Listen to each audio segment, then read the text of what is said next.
जय हिंद मेरे प्यारे साथियों, welcome to my YouTube channel allrounder RKS में। आइए हम देखने वाले हैं जीके कुछ इंपॉर्टेंट क्वेश्चन। देखिए इसमें पहला प्रश्न क्या कर रहा है कि इनमें से किसने भूमि मापांकन की व्यवस्था प्रारंभ की। तो इसमें इसका नाम आता है शेरशाह। किसने किया था? शेरशाह। शेरशाह को कहा जाता है सूरवंश। किसका? सूरवंश का संस्थापक कहा जाता है। किसे कहा जाता है? सूरवंश का संस्थापक कहा जाता है। आइए अगला प्रश्न देखिए अगला प्रश्न ये है, अंग्रेजों के खिलाफ भारतीय सैनिकों द्वारा पहला बड़े पैमाने पर विद्रोह वेल्लोर विद्रोह किस वर्ष हुआ था? इसका विद्रोह 1806। कब हुआ था? 1806। पूरी डेट आप कहेंगे 10 जुलाई। कितनी? 10 जुलाई 1806 को ऐसा हुआ था। समझ रहा? वेल्लोर विद्रोह कब हुआ? आप नॉर्मल सन पूछे तो 10 जुलाई 1806 में। अगर डेट भी पूछता आपसे तो 10 जुलाई 1806 ईस्वी में। अगला प्रश्न देख लीजिए। देखिए अमीर खुसरो का जन्म कहाँ हुआ? अमीर खुसरो का जन्म, अमीर खुसरो जो मतलब हिंदी खड़ी बोली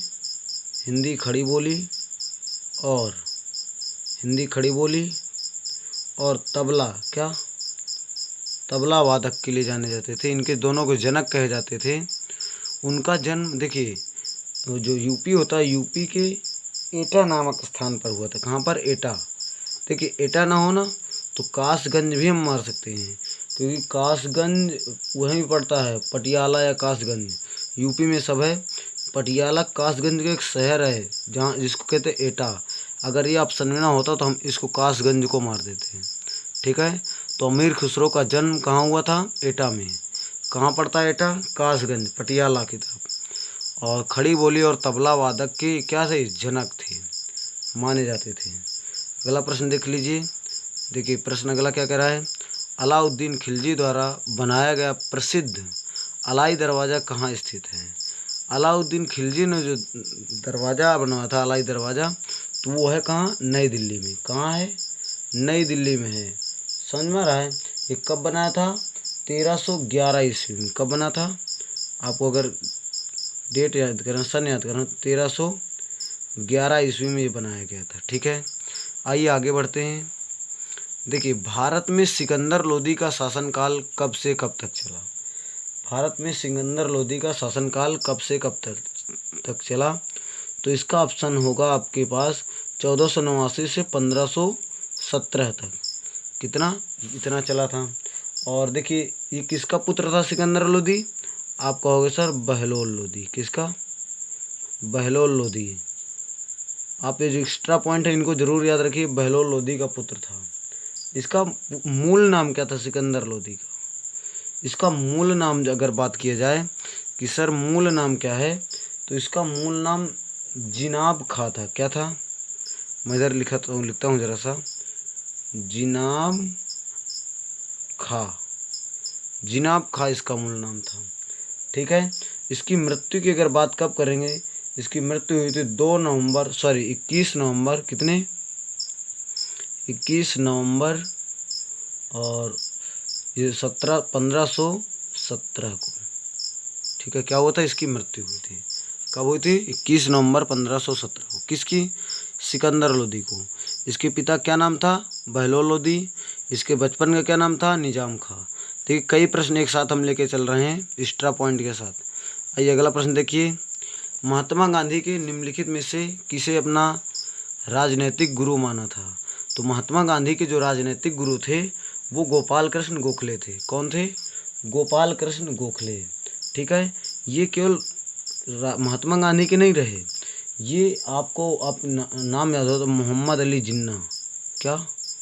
मोहम्मद अली जिन्ना, इनके भी एक गुरु थे। कौन? ये गोपाल कृष्ण गोखले। गोपाल कृष्ण इसके भी गुरु थे। मोहम्मद अली जिन्ना खां जो था, इसके भी कौन थे गुरु? गोपाल कृष्ण गोखले। अच्छा, गोपाल कृष्ण गोखले के गुरु कौन थे? इनके गुरु कौन थे? हम लोग ये तो पढ़ लेते सर महात्मा गांधी के राजनीतिक गुरु कौन थे, तो गोपाल कृष्ण गोखले और मोहम्मद अली जिन्ना खां के भी गुरु थे। लेकिन इनके गुरु कौन थे? इनके गुरु को आप नाम नोट कीजिए, वेरी वेरी इंपॉर्टेंट था, गोविंद रनाडे। क्या है? गोविंद रनाडे। ठीक है, तो आपको याद रहेगा कि सर गोपाल कृष्ण गोखले के गुरु कौन थे? गोविंद रनाडे। हम लोग जनरली ये याद करते हैं महात्मा गांधी गुरु कौन थे? गोपाल कृष्ण गोखले।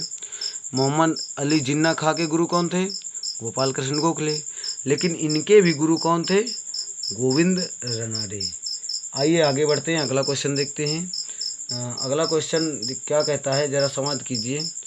देखिए 7 नंबर क्वेश्चन, महात्मा गांधी भाप से चलने वाले जहाज SS सफारी द्वारा दक्षिण अफ्रीका के कहाँ पहुँचे थे?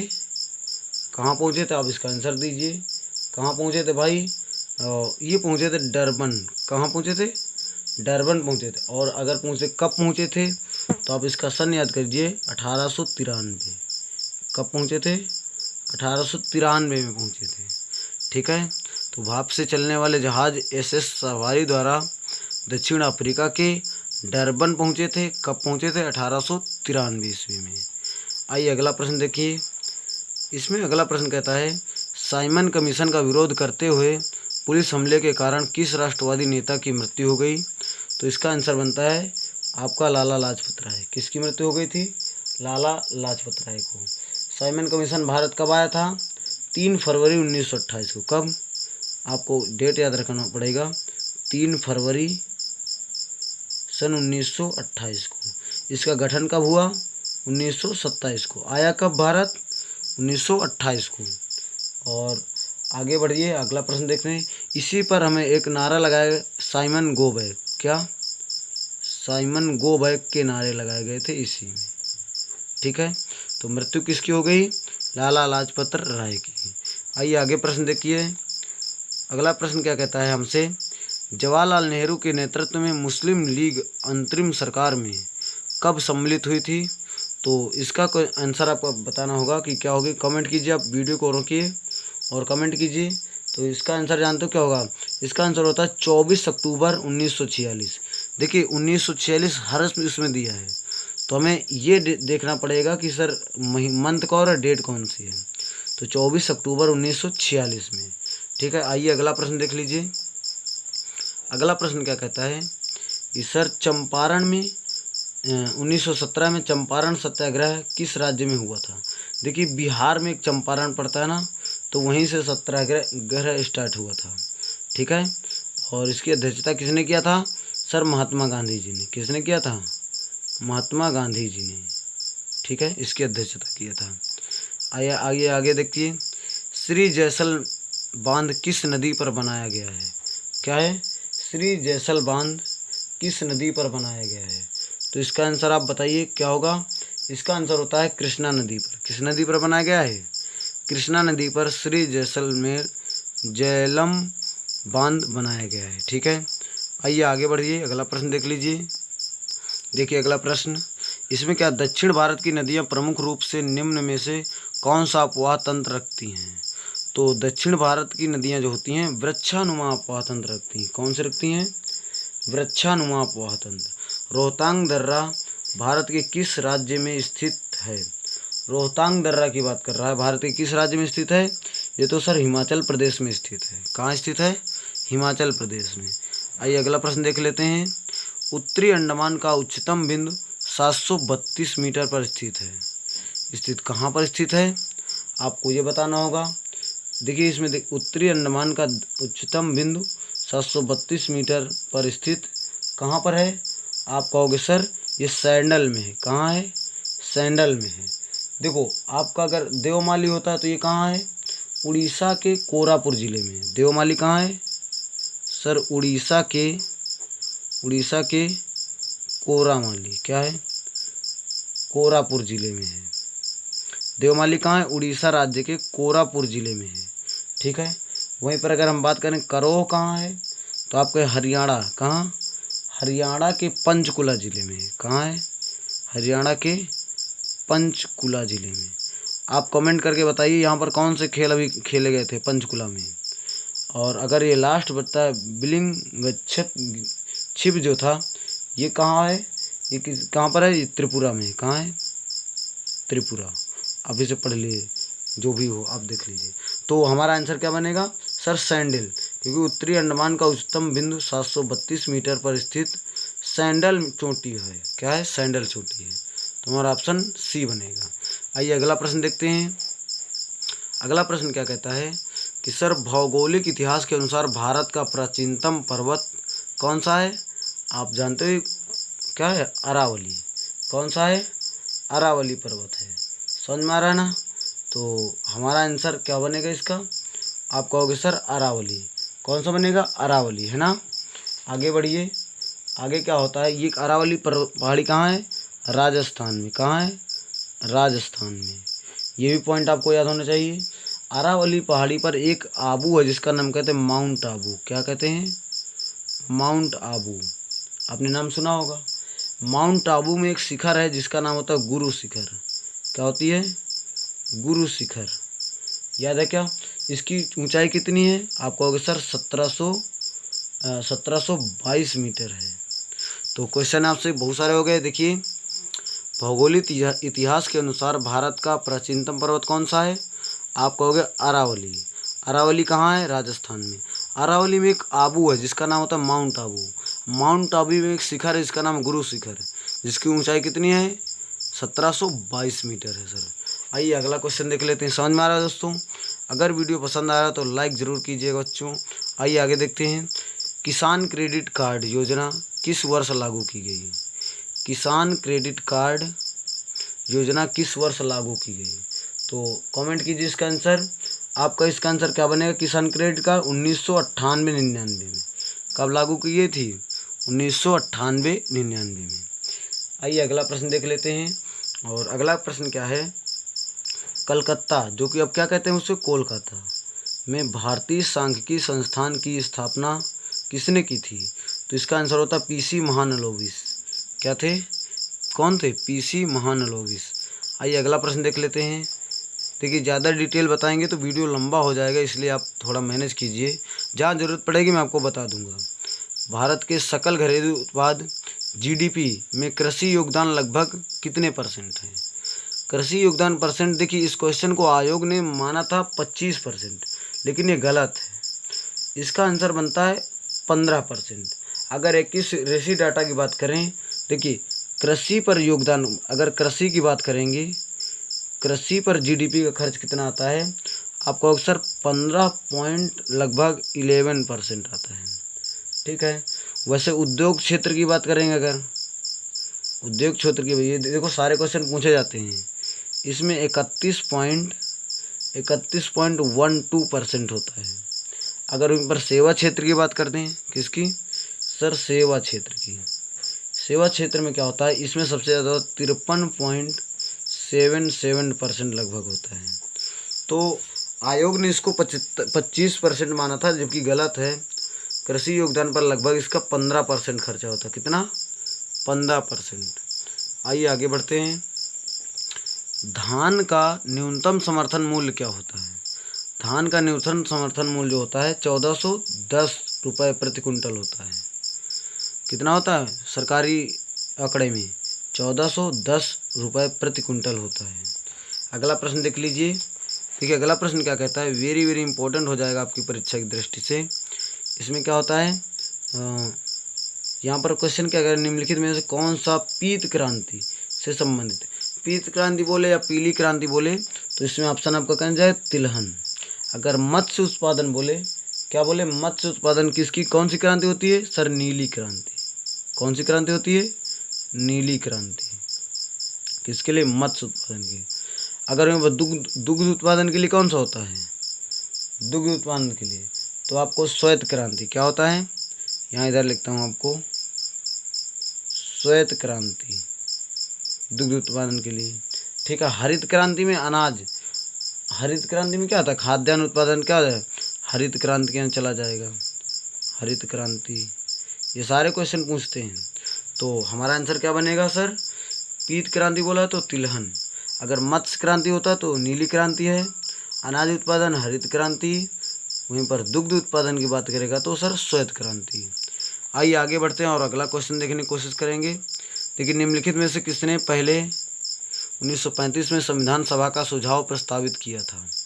इसका आंसर बनता है M.N. रॉय। कौन थे? M.N. रॉय ने ऐसा किया था। आइए आगे बढ़िए, अगला प्रश्न देख लीजिए। संविधान सभा की अल्पसंख्यकों की उप समिति के अध्यक्ष का नाम बताइए। क्या प्रश्न था? देखिए ये इम्पोर्टेंट सवाल है, आपको इसको पढ़ना चाहिए। इसमें कह रहा है संविधान सभा की अल्पसंख्यकों की उप समिति के अध्यक्ष का नाम बताइए। इसे बताइए, इसको कमेंट कीजिए। और इसका आंसर अगर आप देखेंगे बी पट्टाभी सीतारमैया। कौन थी? B Pattabhi Sitaramayya. Important question, very very IMP question रहेगा ये आपकी परीक्षा की दृष्टि से। देखिए सर, यूपी नेकपाल जो पेट का एग्जाम होता है उसके सारे प्रीवियस ईयर में करवा रहा हूँ आपको। आइए अगला प्रश्न देख लेते हैं कुछ। देखिए नेक्स्ट क्वेश्चन, इसमें क्या है, कहता है निम्नलिखित में से किसको संविधान की आत्मा के रूप में जाना जाता है? तो आप कहोगे प्रस्तावना के रूप में, ठीक है। अगर कहें भीमराव अम्बेडकर के हिसाब से किसको जाना जाता है, तो अनुच्छेद 32 जो होता है ना, उसको उन्होंने संविधान की आत्मा कहा है। नॉर्मल ऐसे कहा है संविधान की आत्मा किसे कहते हैं, तो प्रस्तावना को कहते हैं। आइए आगे बढ़िए, क्वेश्चन क्या है 24, भारतीय संविधान के अंतर्गत निम्नलिखित में से कौन एक क्या है मौलिक कर्तव्य नहीं है? देखिए मौलिक कर्तव्य आपको वैज्ञानिक दृष्टिकोण और ज्ञानार्जन की भावना को विकसित करना, ये तो है सर। और लोक संपत्ति की सुरक्षा करना, ये भी है। संविधान को मानना है, इसके आदर्शों की कदर करना, ये तो बिल्कुल है। लेकिन हमारा एक मौलिक कर्तव्य ये नहीं कि लोक चुनाव में मत डालना। लोक चुनाव में हम नहीं मत डालते हैं, इसमें कुछ सदस्य मेंबर अलग ही डालते हैं जो चुने जाते हैं ना। तो आपका आंसर क्या बनेगा सर? यहाँ पर ये बन जाएगा कि लोक चुनाव में वोट डालना। आइए आगे देखते हैं अगला प्रश्न। दोस्तों उम्मीद करता हूँ आपको समझ में आ रहा होगा। अगर वीडियो पसंद आए तो इसको लाइक ज़रूर करें। देखिए मृत्युदंड के मामले में क्षमा देने का अधिकार किसे प्राप्त होता है? सर ये राष्ट्रपति को होता है। ये बिल्कुल लल्लू सा क्वेश्चन, आप सब बता दोगे। अगला क्वेश्चन देखिए, निम्नलिखित पशुओं में से कौन सा पशु स्तनपायी प्राणी समूह का नहीं है? देखिए स्तनपायी प्राणी समूह का नहीं है, ये आपको कमेंट करना है। इसका आंसर क्या करना है? कमेंट करना है। मुझे इसका आंसर नहीं पता है, मैं आपसे पूछना चाहूँगा।